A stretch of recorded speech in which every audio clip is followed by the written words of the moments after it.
에스겔서 18장입니다.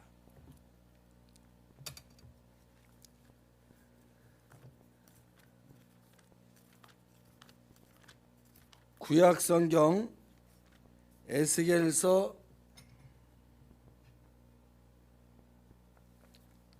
18장 1절에서 32절까지 좀 길지만 우리 한번 교독으로 읽겠습니다. 에스겔서 18장 1절에서 12절입니다. 좋은 3일 저녁입니다. 오늘도 하나님 은총이 함께 하시기를 주님의 이름으로 축원합니다. 지금 우리가 대림절 기간이라 그랬어요. 성탄절입니다. 그래서 우리는 크리스마스라고 안 부르고 뭐라고 부르냐면 그 앞에다 뭐라고 불러요? 메리 크리스마스 이렇게 부르는 거예요. 그죠? 메리 크리스마스. 이 메리 크리스마스라는 것은 뭐냐면은 아주 즐거운 성탄절이다 그런 말이에요. 근데 요즘 미국에서는 메리 크리스마스라는 말을 쓰지 않아요. 안 쓰려고 그래요. 왜냐하면은 그거는 기독교인들에게 쓰는 말이다. 그래서 이제는 뭐라 그러냐면은 해피 홀리데이 이렇게 불러요. 해피 홀리데이. 근데 문제는 뭐냐면은 한국의 교회들도요. 그게 무슨 말인지 모르고 미국에서 한다니까 좋아가지고 여기다가 메리 크리스마스라고 안 써붙이고 해피 홀리데이라고 크게 써붙인 교회들이 있어요. 목사님 아주 기절할 뻔했어요. 그거는요 예수님을 부정하는 마귀들이 하는 짓이거든요. 그런데 어디 가서 미국 가서 보니까 해피 홀리데이 그게 멋져 보였는지 여기다가 교회에다가 메리 크리스마스라고 안 써붙이고 해피 홀리데이라고 써붙인 거야. 여러분 해피 홀리데이라는 건 뭐예요? 우리 행복하게 놀자 그 말이야. 즐겁게 그냥 놀자 그 말이에요. 크리스마스는 무슨 뜻이냐면은 크리스마스라는 말 자체가 그리스도라는 말이거든요. 그리스도의 날이라는 거예요. 크리스마스는 그리스도의 날이야. 우리 예수님이 이 땅에 오셔서 아주 즐겁다. 예수님이 오셔서 즐겁다. 이게 메리 크리스마스예요.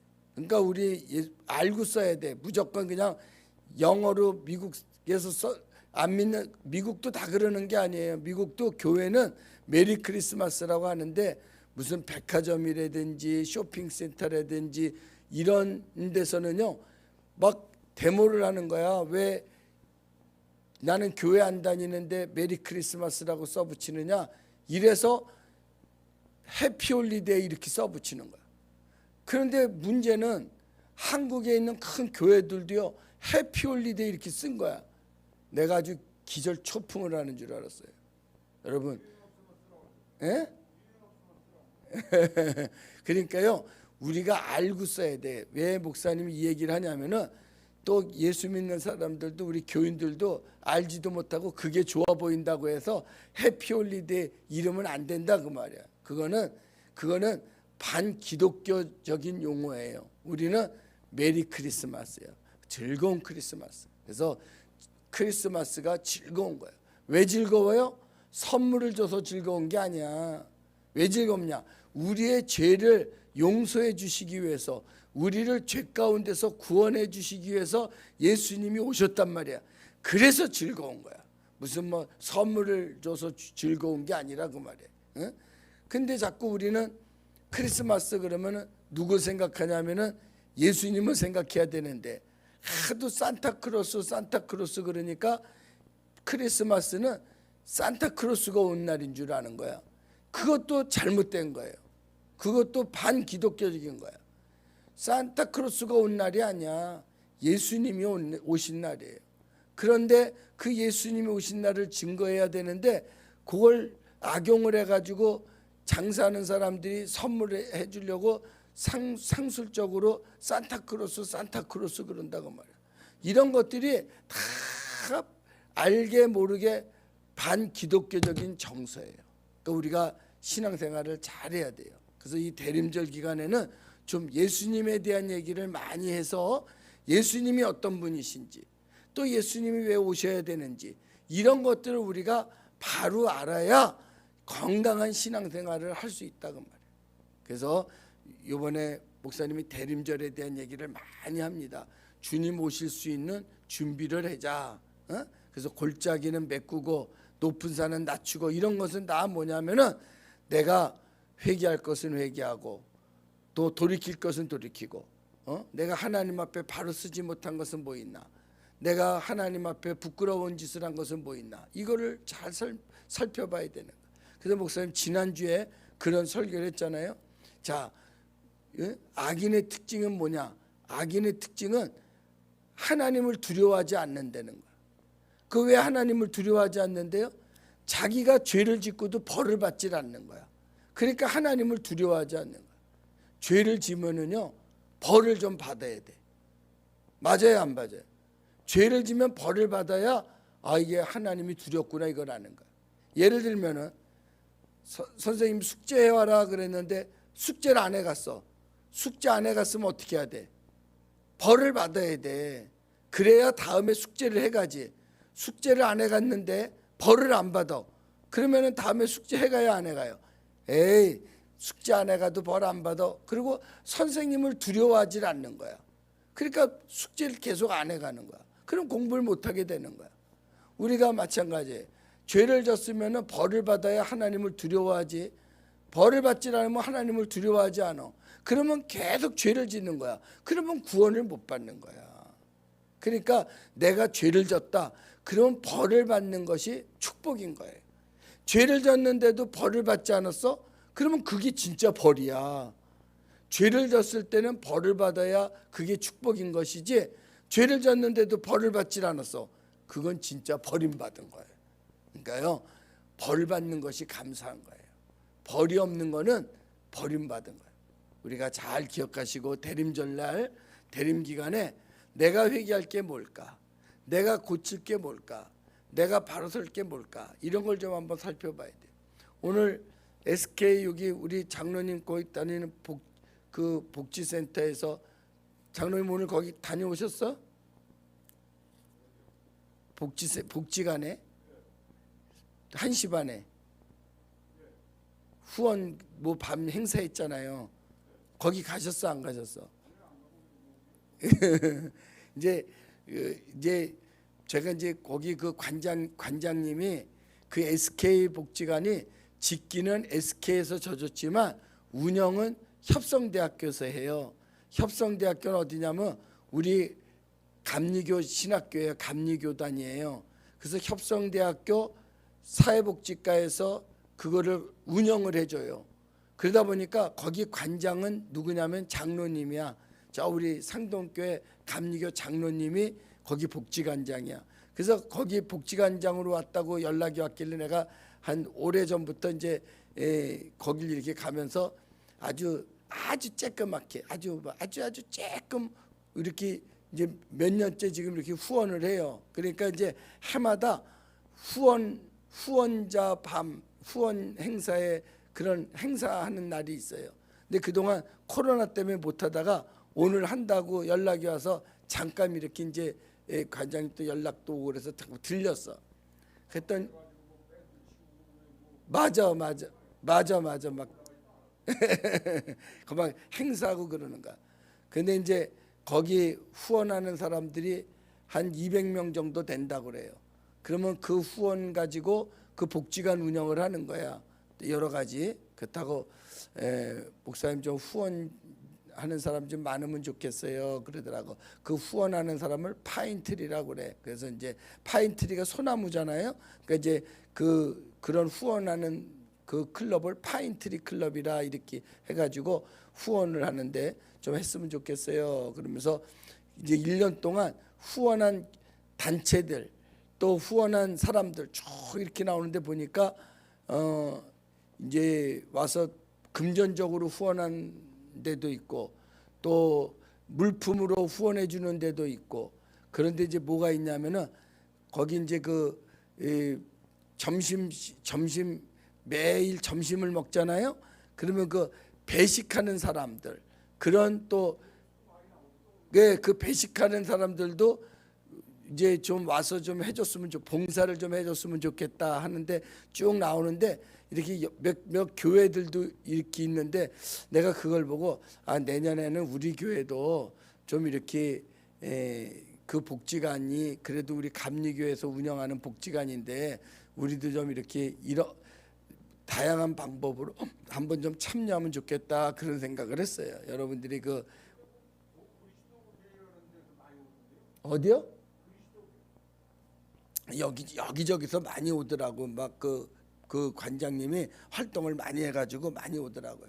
그래서 우리 교회도 내년에는 좀 그런데 좀 이렇게 좀 관심을 갖고 같이 좀 봉사단체 참여하면 좋겠다 그런 생각을 한번 했습니다.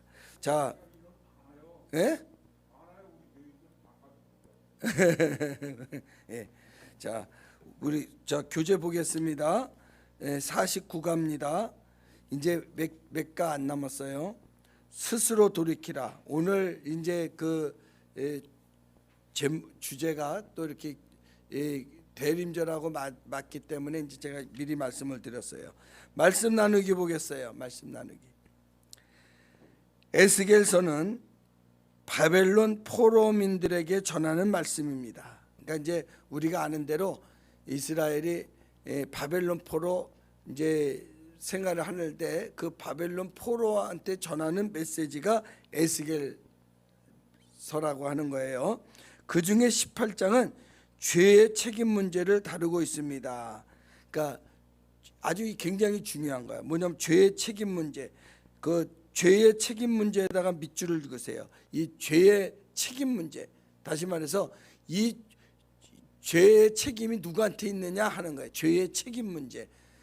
죄의 책임 문제에다 밑줄을 긋고요. 그건 무슨 뜻이냐면 이 죄의 책임이 누구한테 있느냐 그걸 묻는 거예요. 그 당시 널리 통용되던 속담들을 인용해 질문하고 답하는 형식으로 백성들의 회개를 촉구하고 있습니다. 그러니까 그 당시 널리 통용되던 속담이 뭐예요? 18장 2절 보겠어요. 18장 2절. 그 당시 속담을 말하는 거예요. 18장 2절. 제가 볼게요. 너희가 이스라엘 땅에 관한 속담에 이르기를 아버지가 신포도주를 먹었으므로 그의 아들의 이가 시다고 하면 어찌 됨이냐. 이게 무슨 말이에요? 아버지가 신포도를 먹으니까 아들이 있다가 이가 시다고 그래. 그건 무슨 말이에요? 아버지가 죄를 졌는데 왜 아들이 벌을 받느냐 그 말이에요. 그 당시에는 그랬어요. 네? 그래서 성경에도 보면은 나면서부터 소경된 사람이 있으니까 사람들이 와서 물었잖아요. 이 사람이 누구 죄 때문에 이런 거냐고. 부모의 죄냐 본인의 죄냐 물었잖아요. 그게 그 당시 이스라엘 사람들은 그런 생각을 있었던 거야. 아버지가 신 걸 먹었으니까 아들이 이가 시다. 그 말은 뭐냐면 아버지가 잘못했기 때문에 아들이 벌을 받는다. 이렇게 생각을 했던 거예요.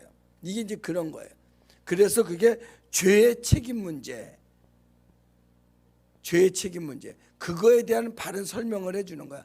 아버지가 죄를 졌으면 아들이 벌을 받는다. 이 당시 사람들은 그렇게 생각했는데 오늘 우리들도 혹시 그렇게 생각하고 있지는 않아요? 아버지가 못된 짓을 했기 때문에 아버지가 나쁜 짓을 했기 때문에 그 아들이 벌을 받는다. 이렇게 생각하고 있지는 않은가요? 자, 그 문제를 보는 겁니다.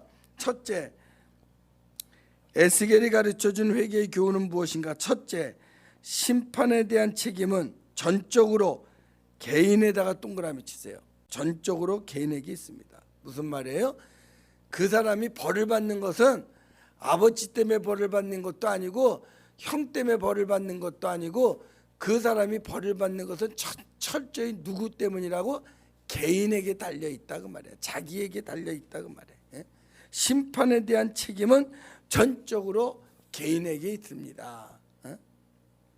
자, 제가 또 7개 넘겼습니다. 교재 넘겼죠?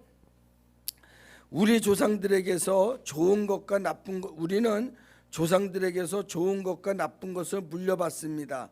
그런데 나 자신의 행위까지 조상들과 관련 지으면 안 됩니다.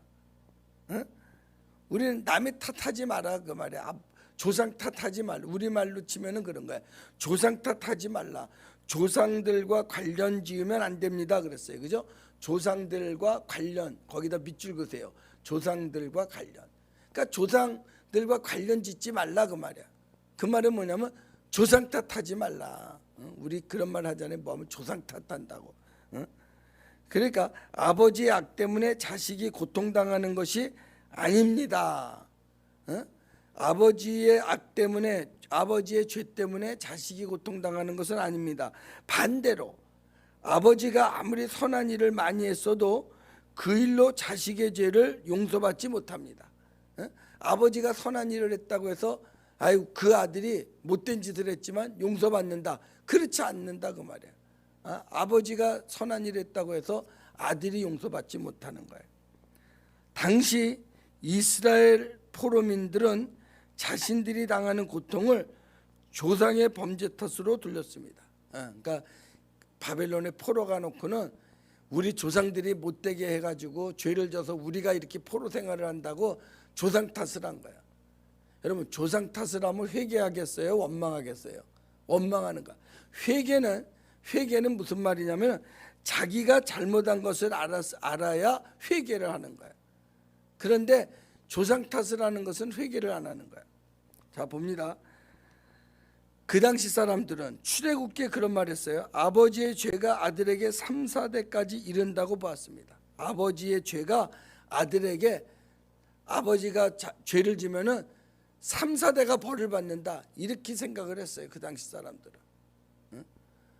그러니까 자기네들이 벌 받고 고통당하는 것을 조상 탓을 할 수밖에 없었던 거예요. 그래서 아버지가 신포도를 먹으면 아들의 이가 시다라는 속담이 나오게 된 겁니다. 그런데 우리가 알아야 되는 것은 죄에 대한 책임은 죄에다 동그라미 치고 책임에다 밑줄 그으세요.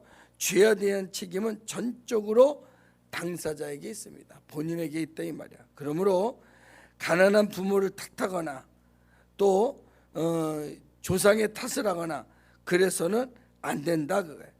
에스겔은 뭐라고 그랬냐면은 왜 본인이 죄를 지은 본인이 죽는다는 거예요. 죄를 지은 사람이 벌을 받는 것이지 죄를 짓고는 그 아들이 벌을 받는다 그러진 않았어요. 인간의 심판은 자신에게 달려 있습니다. 이게 성경에서 말하는 죄와 벌이야. 죄와 벌.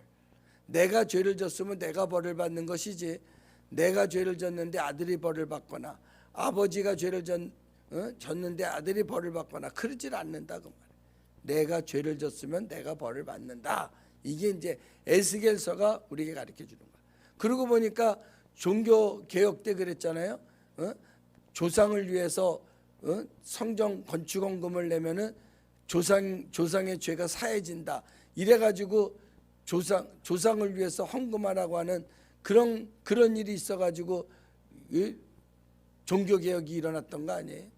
그러니까 철저히 내 아들이 죄를 졌으면 아들이 회개를 해야지. 아들이 죄를 졌는데 아버지가 회개한다고 해서 아들의 죄가 용서받는 게 아니다 그 말이에요. 무슨 말인지 알겠죠? 그러니까 철저히 자기 죄에 의해서 자기가 벌을 받는 거예요. 자, 두 번째, 현재 신앙 상태가 중요합니다. 에스겔은 이스라엘 포로민의 잘못된 생각을 바로잡아 주었습니다. 과거가 아니라 현재가 중요합니다. 일단 밑줄 그어요. 언제나 신앙은요 과거가 아니야. 현재가 중요한 거예요. 부모가 악한 삶을 살았다고 해도 아들이 의로운 삶을 살면 그는 죽지 않고 삽니다. 그게 17절에 있는 말씀이잖아. 아버지가 아무리 악한 짓을 했어도 아들이 선한 일을 하면 아들은 구원받는 거야. 17절 한번 볼까요? 18장 17절 봅니다. 17절 제가 볼게요. 손을 금하며 가난한 자를 압제하지 아니하며 별리나 이자를 받지 아니하며 내 규례를 지키며 내 율례를 행할진대 이 사람은 그의 아버지의 죄악으로 죽지 아니하고 반드시 살겠고, 그죠? 아버지의 죄악으로 죽지 않는다고 그랬잖아. 아버지는 못된 짓을 했다고 할지라도 아들은 바르게 살면 그 아들은 죽지 않는다 그 말이에요. 그런데 반대로 아버지가 아무리 의롭게 살았다고 할지라도 아들이 악을 행하면 그 아들은 죽을 수밖에 없는 거예요. 아무리 아버지가 의롭게 살았다고 할지라도. 중요한 것은 스스로 선택한 현재의 신앙 상태입니다. 그러니까 지금 내가 어떻게 살아가느냐가 중요한 거지, 우리 아버지가 어떻게 살았느냐, 우리 엄마가 어떻게 살았느냐는 그거는 내 죄와 아무런 상관이 없는 거야. 우리 아버지가 아무리 선하게 살았다고 할지라도 내가 악하게 살면은 나는 버림을 받는 거야. 그러나 아버지가 아무리 악하게 살았다고 할지라도 내가 선하게 살면 그 사람은 구원을 받는 거야.